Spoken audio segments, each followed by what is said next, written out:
WTI, and it's few minutes after the CPI data. All right, so the CPI data came extremely shorter than expected. All right, I'm very sure majority of us have seen it now. All right, it came so short than the market was forecasting. Okay, the core CPI is examined and expected to be 0.3 unchanged. And the core CPI, I mean, the CPI month on month also was actually that one was forecasted to come to something like 0.1%, meaning that it's going to fall to 0.1%, but it fell all the way down to 0.0, meaning that inflation rate in the United States is actually easing. All right, inflation rate in the United States is coming down gradually, and the yearly CPI came zero point 0.1 shorter than what the market was forecasting. This is very good. All right, this is very good for the major part. All right. However, we still need to know what the rate is going to be like, and that will be released by 7 p.m. today. So let's quickly take a look at what the market is forecasting and how how the technicals, all right, how the market or how the traders, all right, how they are reacting to the news.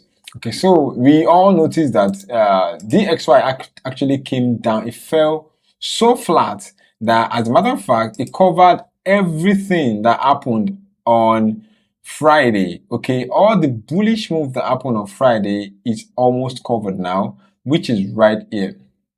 Okay, you can see this is Friday move and this is CPI move. All right, you can see it is almost covered.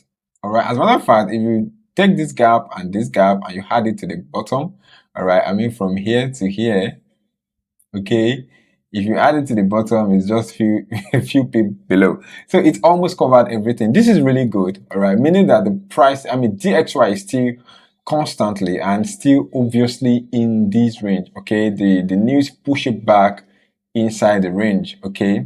So this is fine, all right. Like I said, I've said that like a couple of times now. This is very decent, but how can we interpret it into WTI price? So let's come to WTI. WTI was not affected the first few hours, like 1 or 2 hours after the data was released, all right. But I think the market is now coming back, okay. It's coming back to affect WTI right now, and you can see the market, it actually came down drastically.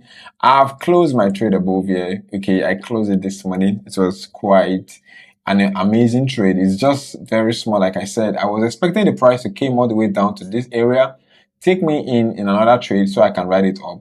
But the pullback wasn't that big enough. As you can see, it only came down to around 23.5% Fibonacci pullback.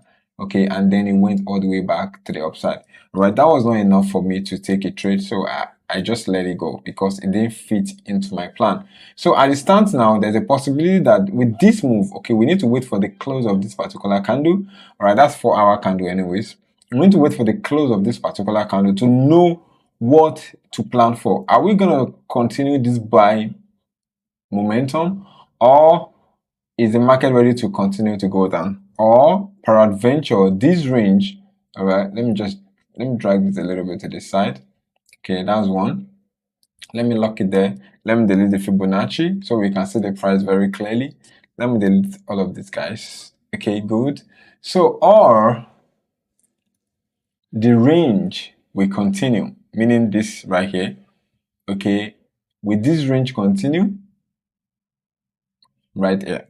I don't know what's gonna happen, but I cannot wait to see what happens because you can see the bullish momentum that was forming up. Okay, we could see the continuation of that. This is something I really love to see.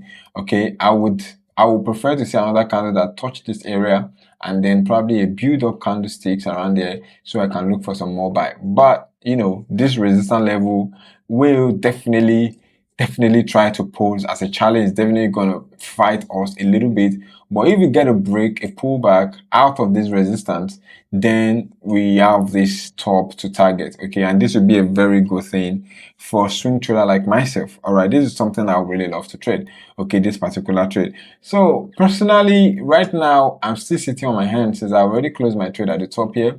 So I'm sitting on my hands. I'm just gonna wait and watch how this all plays out. Okay, and then don't forget we have FOMC. speeches and the report coming up later by 7:30. That's in like 3 hours time.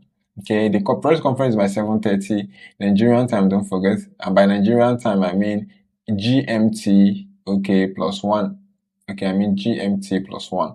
So that's my time from here. So I'm gonna have to wait for this and see how it all plays out. So guys, there's a lot to look for this time, but as far as trading the news is concerned, I'm staying on my hands. I'm not gonna jump into that. I'm not gonna be dazzled into that at all. But I think I will look for buy on WTI. Again, I will take a buy right here.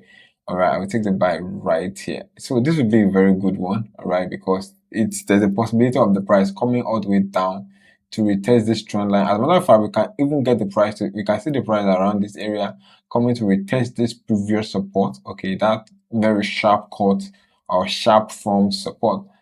Before we now see the continuation of the buy trade setup. All right, so that will be a very good thing to do. You have to watch out for this. Okay, be on the lookout, and if possibility we get to see that buy setup, you're gonna see it on your own side. I'm gonna see it here, and then later I'm going to update everybody. All right, so catch you later. Have a nice day. Bye bye.